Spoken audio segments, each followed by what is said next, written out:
My dad abandoned me, then this happened. I was shocked. The air crackled with unspoken tension, a storm brewing on the horizon of my life. I was about to unearth a truth so buried, so meticulously concealed, that it would redefine everything I thought I knew about my family. For 10 years, my father had been a ghost, a phantom limb of my childhood, and now, he was back, carrying secrets that would shatter my world. What no contact with my dad for 10 years after he abandoned me and my mom, now he showed up to make me a soul. Mom was furious. If you accept his money, we're done. Those words still echo in my head, a grim foreshadowing of the chaos to come. My childhood, before that morning, was a sun-drenched meadow of happy memories. Giggling fits, bedtime stories, scraped knees bandaged with love, the typical tapestry of a kid growing up in a normal household. Then, the idyllic scene abruptly changed when I turned 12. Everything I thought I knew shattered into a million jagged pieces. I remember that morning like it was etched into my bones. I stood in the doorway of my room, a knot of confusion and burgeoning fear twisting in my stomach. No explanation, no goodbye hug, nothing. Just the hollow, final sound of the front door clicking shut and the rumble of his car igniting in the driveway. I raced to the window, my heart hammering against my ribs, and watched the silver Honda disappear down our street, swallowing my father whole. But he didn't just disappear, he vanished, leaving a gaping hole in my world. Why did Dad leave? I asked Mom, my voice trembling, desperately hoping she could piece together the senseless fragments for me. She slammed her coffee mug down on the counter with such force that I jumped, the ceramic jarring me further. Because he's a selfish, terrible person, Sheila.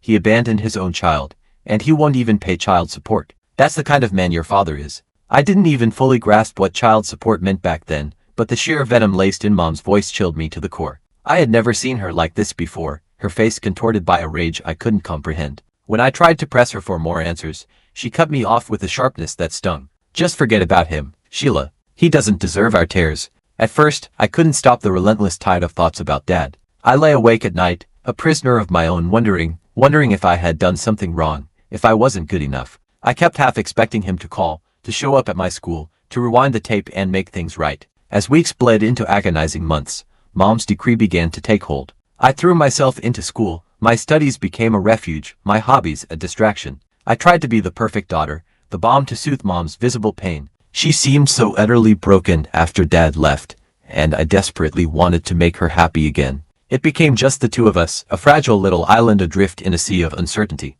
We had pizza and movie nights on Fridays, a ritual attempt to normalize a life that was fundamentally and irrevocably altered. About 2 years after Dad left, Mom started dating again. Steve seemed nice enough at first, projecting an aura of harmless charm. He took us both out to dinner, even feigned interest in my schoolwork. But, looking back now, the red flags were there all along, flapping in the breeze like sinister warnings. Your mom tells me you've been staying out late with your friends, Steve said one evening, his tone deceptively casual. But there was something cold and calculating in his eyes that made me deeply uncomfortable. Just until 6, I stammered. Mom said it was okay. He smiled, but it didn't reach his eyes, the gesture feeling more like a threat. Well, things are going to be a little different around here from now on. A 14-year-old girl needs structure. I remember looking at Mom, pleading with her, expecting her to say something, to stand up for me, to protect me. But she just smiled adoringly at Steve and squeezed his hand. That's when the first tendrils of dread wrapped themselves around my heart,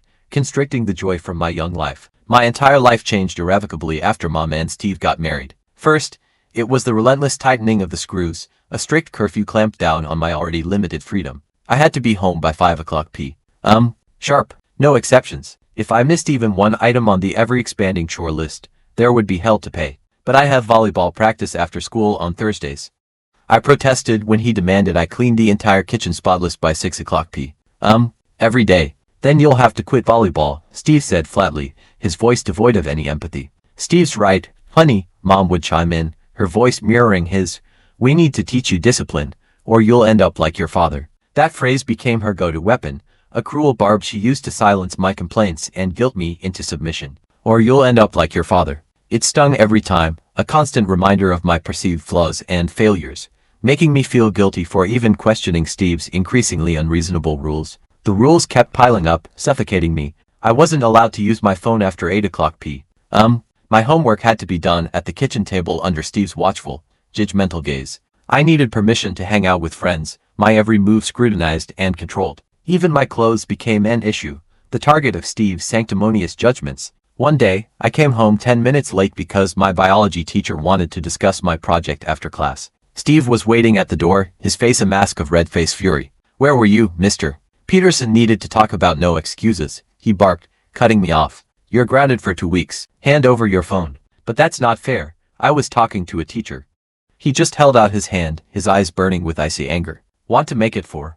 Mom watched the entire exchange from the kitchen doorway, her expression unreadable, her silence a deafening betrayal. Later, when I tried to explain to her what had happened, to plead for her understanding, she just sighed.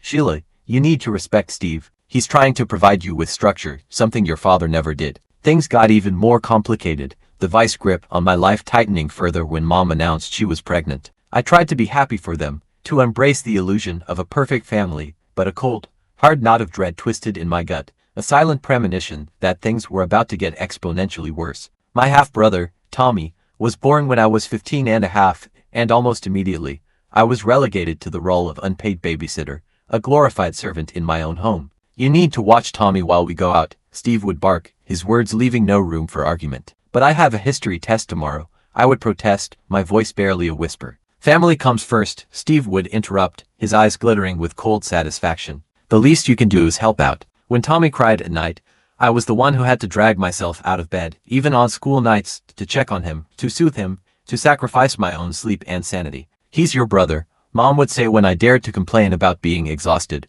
her voice laced with a subtle accusation. "And since your father doesn't pay alimony, you need to contribute to this household somehow." By the time I turned 16, I was sick of hearing about how much of a financial burden I was, a constant reminder of the supposed sacrifices they were making for me. It was never about love or support, always about the money they had to spend on me, the weight of my existence pressing down on them. So, I decided to do something about it. There was this small cafe near our house, the Morning Brew, that was always looking for help. I walked in one afternoon after school, my heart pounding with a mixture of hope and desperation, and talked to the manager. She must have seen something in my eyes, some flicker of determination, because she hired me on the spot. The pay wasn't great, minimum wage plus whatever tips I could scrape together, but it was something. I worked from 4 o'clock to 8 o'clock p.m. on weekdays and longer shifts on weekends, pouring coffee and clearing tables to earn my own way. The next 2 years were brutal, a grueling marathon of exhaustion and sacrifice. I'd wake up at 6 o'clock a.m. to take care of Tommy,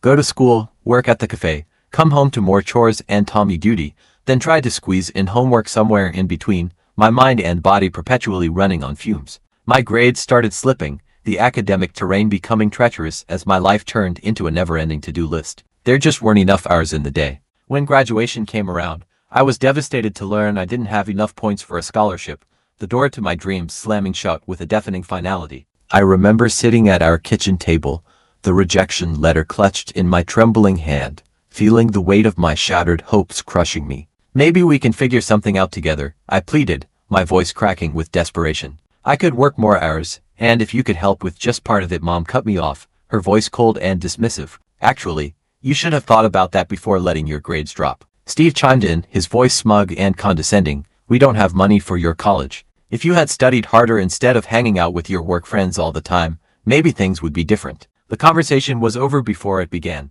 My dreams deferred, lost in the harsh reality of our cramped kitchen. I ended up taking an entry-level position at Wilson Trading Company, a soul-crushing job in a windowless office. The hours were long, the work was tedious, and my supervisor, Mr. Peters, was a stickler for rules and procedures. But it was a real job, with a real paycheck, a lifeline in the turbulency of my life. Then came the bombshell, the next blow in a seemingly endless stream of them. After my third paycheck, Steve called a family meeting, his voice laced with an ominous seriousness. He announced, with a chilling lack of empathy, "It's time you started paying rent." I stared at him in disbelief, my mind reeling from the sheer audacity of his demand. "But I already give Mom money for groceries," I protested, my voice trembling with indignation. "That's for food," Mom jumped in, her tone firm and unyielding. "This would be for your room, utilities, everything else." They had it all calculated, a precise, merciless number that would eat up almost half of my monthly salary, leaving me with barely enough to survive.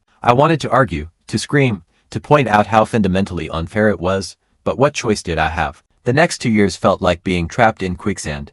Every month I was handing over a chunk of my salary, watching my dreams of independence slowly sink beneath the weight of their demands. But I kept my head down, worked hard, and tried to stay afloat. Mr. Peters eventually noticed my dedication, my unwavering work ethic, and when a supervisor position opened up, he recommended me for it. The raise that came with the promotion wasn't huge, but it was enough. Enough to finally see a glimmer of hope, enough to finally get out from under their suffocating control. I found a small one-bedroom apartment across town, a tiny haven to call my own. It wasn't much, but it was mine. Make sure you leave your key, Mom said, her voice betraying a hint of entitlement. Living on my own wasn't easy. The apartment was small and desperately needed repairs I couldn't afford, but at least it was mine, a space free of Steve's controlling gaze and Mom's tacit approval of his behavior. Still, after rent, utilities, and basic necessities, there was barely anything left to save. I'd watch my coworkers with college degrees moving up the corporate ladder while I stayed stuck in the same position, my potential stifled by my lack of education. My boss had even told me directly, "Sheila, you're one of our best workers, but without a degree, there's only so far you can go here." College remained this distant, almost unattainable dream, shimmering just beyond my grasp. I'd sometimes browse university websites during my lunch break, calculating tuition costs, imagining a different path, and always coming up short. Thwarted by my less than stellar high school grades and the impossibility of achieving full-time student status while working full-time to stay afloat. Mom and Steve rarely called, their lives seemingly consumed by Tommy's soccer games, school plays, and the endless demands of suburban family life. I usually made up excuses, politely declining their infrequent invitations, a silent agreement to maintain a comfortable distance. Then came that night, the night the carefully constructed facade of my life began to crumble. I was heating up leftover Chinese food in my tiny apartment, the microwave humming a dull tune, when someone knocked on my door. When I looked through the peephole, my heart stopped, the blood draining from my face.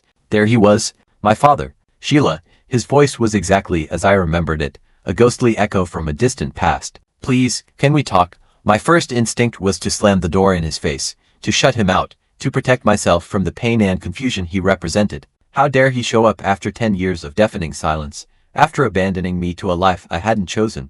But something in his gaunt appearance, the weariness etched into his face, made me pause, made me hesitate. "What do you want?" I said, keeping the door chain firmly in place, my voice a brittle shield. "That's all I ask." He sat at my small kitchen table, his hands shaking slightly as he declined my automatic offer of coffee, a small gesture that spoke volumes about the chasm between the confident man from my childhood memories and the fragile figure before me. "I need to tell you why I left," he began, his voice barely above a whisper, laden with a weight of guilt and remorse. "I'm not your biological father." The words hit me like a physical blow, a sucker punch that knocked the wind out of me. I sat down hard in the chair opposite him, my legs suddenly weak and unsteady. The truth, long buried, was clawing its way to the surface, threatening to unravel everything I believed about myself. "Your mother had been acting strange, protective of her phone, secretive. I found messages. Did a DNA test. When I confronted her, she confessed to having an affair." My head was spinning, the room tilting precariously. I gripped the edge of the table to steady myself,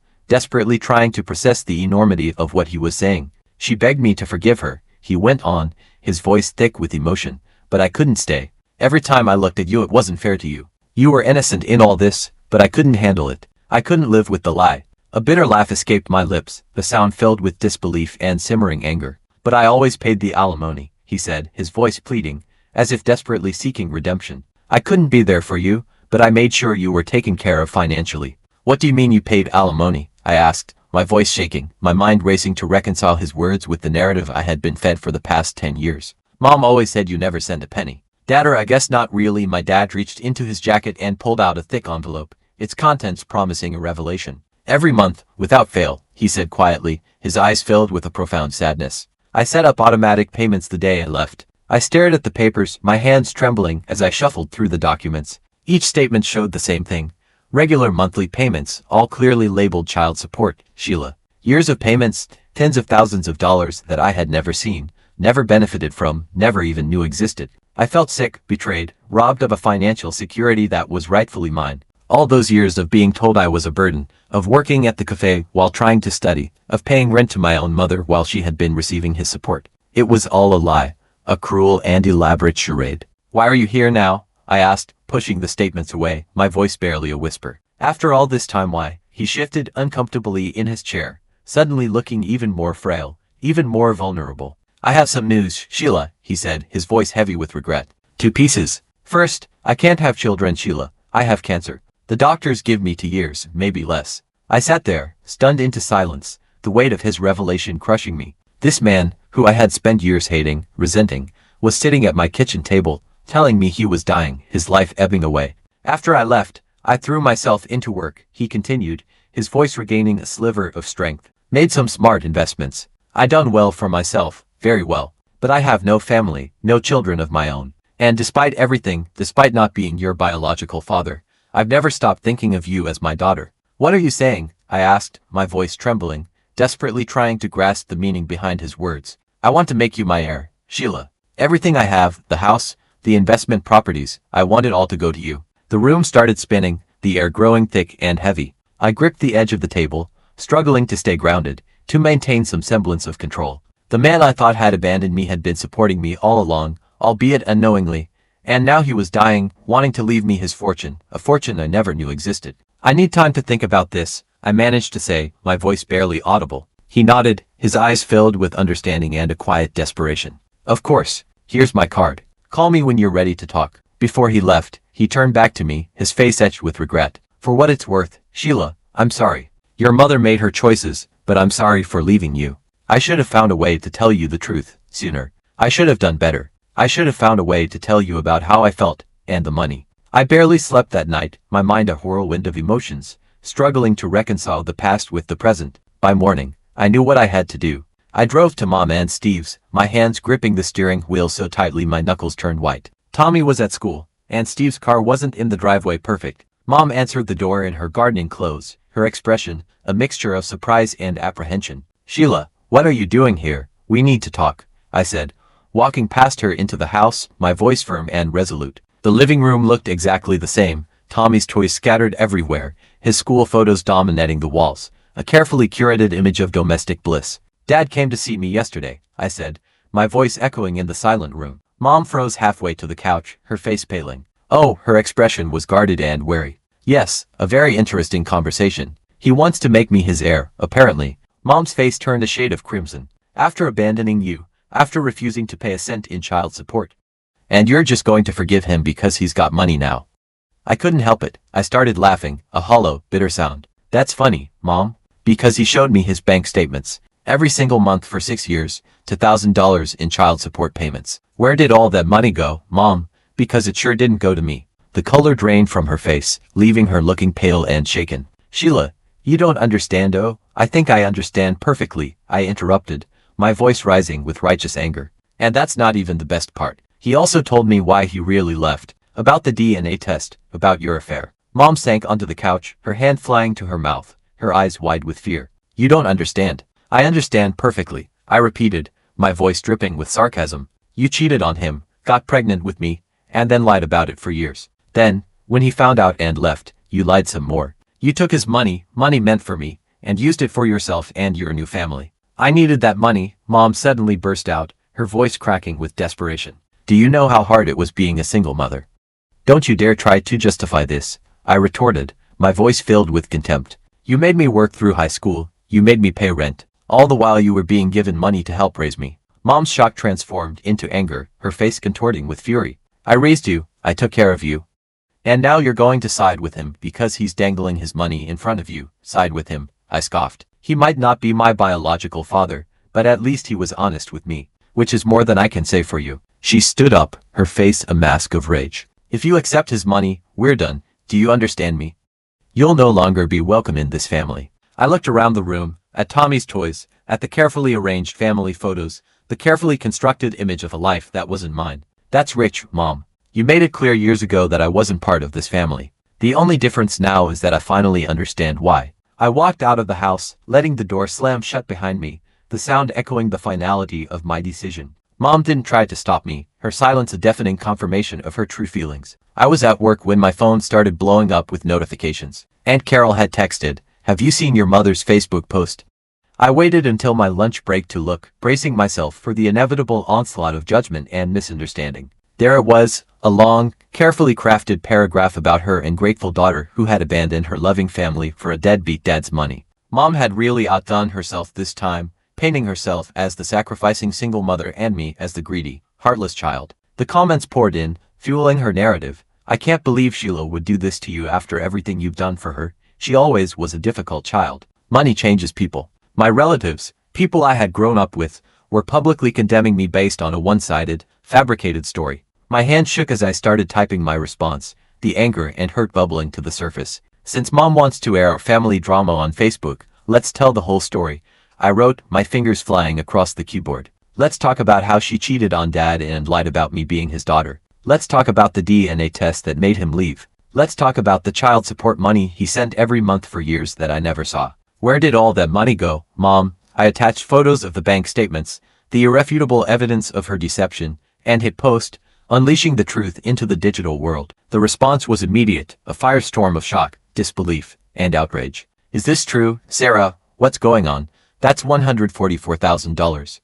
My phone kept ringing with calls from relatives, but I ignored them, letting them simmer in their own confusion and discomfort. We met for dinner that weekend, Dad and I, the air thick with unspoken emotions, our relationship a fragile seedling struggling to take root in the scorched earth of the past. It was awkward at first, 10 years a long time to bridge, a decade of lost moments and unspoken words. But somehow, despite the distance, despite the pain, it felt right, as if a missing piece of the puzzle had finally clicked into place. He told me stories about his business ventures, his successes and failures, and I told him about my job, my struggles, my dreams. When I mentioned my long-dormant dream of going to college, his eyes lit up, a spark of renewed hope igniting within him. Let me help, he said, his voice filled with sincerity. It's the least I can do after all these years. I enrolled in evening management classes at the local university, my mind buzzing with excitement and a renewed sense of purpose. For the first time in years, I felt like my life was moving forward instead of standing still, the future stretching before me filled with possibilities.